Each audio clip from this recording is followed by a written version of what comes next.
Shalom, la paracha de cette semaine qu'on va lire, elle s'appelle Parashat Yitro. Yitro, c'était le beau-père de Moshe. Yitro, quand il a entendu tous les miracles que les béné Israël ils ont eu dans le désert, la mer qu'elle s'est ouverte, la sortie d'Égypte, la guerre avec Amalek qu'ils ont gagné, quand il a entendu tout ça, alors il va à la rencontre de son gendre et il va à la rencontre des béné Israël pour voir ce peuple-là unique. Et il décide d'aller vers le désert, quitter sa place, quitter sa famille, sa maison, et y aller vers Moshe. Et il ramène avec lui la femme de Moshe, sa fille, il ramène avec lui Tzipora, et les deux enfants de Moshe, Gershom et Eliezer.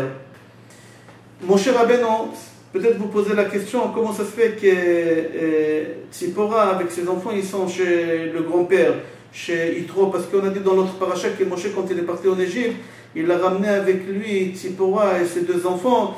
Il avait là-bas le problème de la Brit Mila de Gershom. Certainement vous posez la question, mais la réponse est que Moshe Rabbeinu, quand il est venu en Égypte, Aaron, son grand-père, il a dit: qu'est-ce que tu ramènes ta femme et tes enfants ici en Égypte?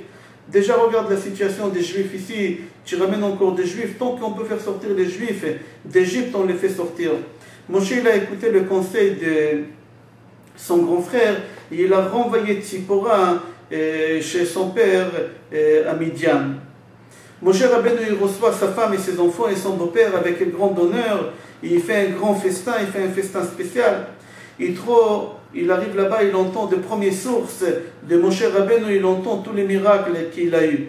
Moshe Rabbeinu, Yitro, il était Kohen Midian, il était prêtre de Midian d'une autre religion. Quand il entend ça, lui-même il dit Gadol Hashem Mikol Elohim.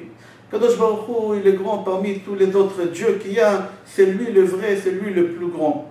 Le lendemain, que Yitro il arrive, le lendemain de ce festin que Moshe lui a fait, il sort se promener parmi le peuple d'Israël, voir le travail de Moshe Rabbeinu, voir tout ce que son gendre il a accompli, il a fait, etc.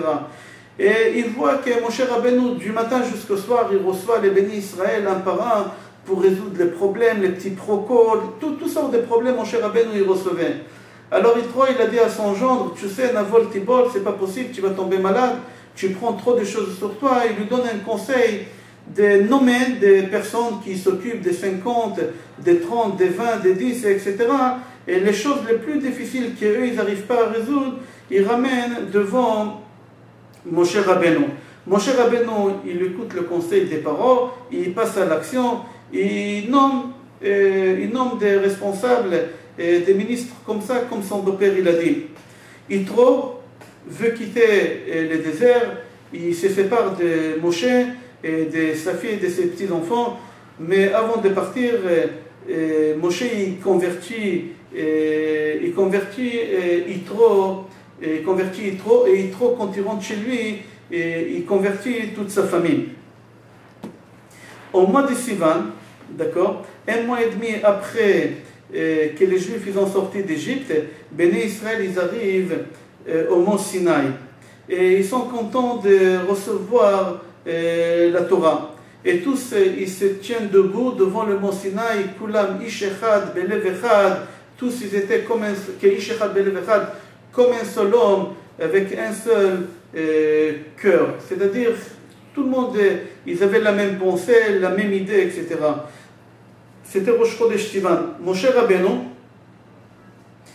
monte à Har Sinaï, et Akadosh Baruch Hu, il lui dit, si les bénis Israël, Moshe Rabbeinu, il est monté 3 fois à Har Sinaï. La première fois, c'est maintenant, Moshe Rabbeinu, il monte à Har Sinaï, et Akadosh Baruch Hu dit à Moshe Rabbeinu, tu dis aux bénis Israël, s'ils vont recevoir l'alliance de Hachem, Akadosh Baruch Hu, il va être avec eux, et il va les choisir à Am Segula, ça sera son peuple unique, Mamlechet Kohanim, Goy Kadosh, il va voir les Kohanim, les Lévi'im, etc. Moshe descend de Har Sinaï, il transmet au béni Israël, et béni Israël, tout le monde dit Kol Asher Diber Hachem, c'est tout ce que Hachem a dit, et on fera. Moshe Rabbeinu remonte au Har Sinaï, là c'est la deuxième fois qu'il monte au Har Sinaï, il rapporte à Kadosh Baruch Hu qu'est-ce que les bénis Israël ils l'ont dit.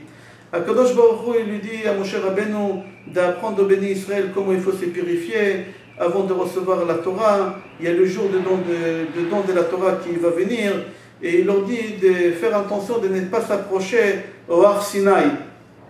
au moment qu'Hachem il va descendre.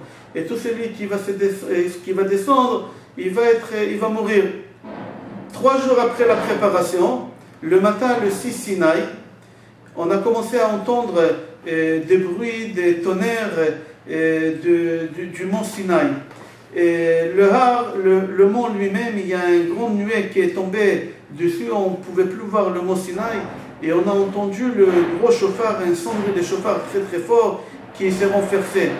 Akadosh Baruch Hu descend sur le mont Sinaï et il commence à faire écouter les 10 commandements. Anochi Hashem Elokecha asher hotziticha meretz Mitzrayim mebet avadim, lo yeh lecha Elohim acherim al panai, lo ta'aseh lecha pesel, etc. 3e, lo tisa et Shem Hashem Elohecha lashav. 4e, zachor et yom HaShabbat lekodsho. 5e, kabed et avicha ve'et imecha. 6e, lo tirtzach. 7e, lo tinaf. 8e, lo tignof.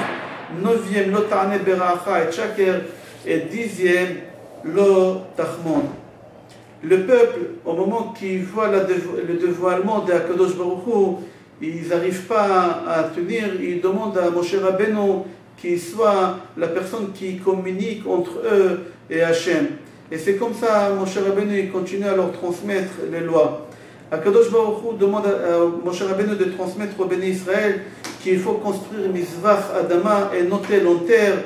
Et s'ils veulent faire en pierre, alors il ne faut pas tailler les pierres avec du fer. Pourquoi? Parce que le Mizbeach, il rallonge la vie et le fer, il raccourcit la vie.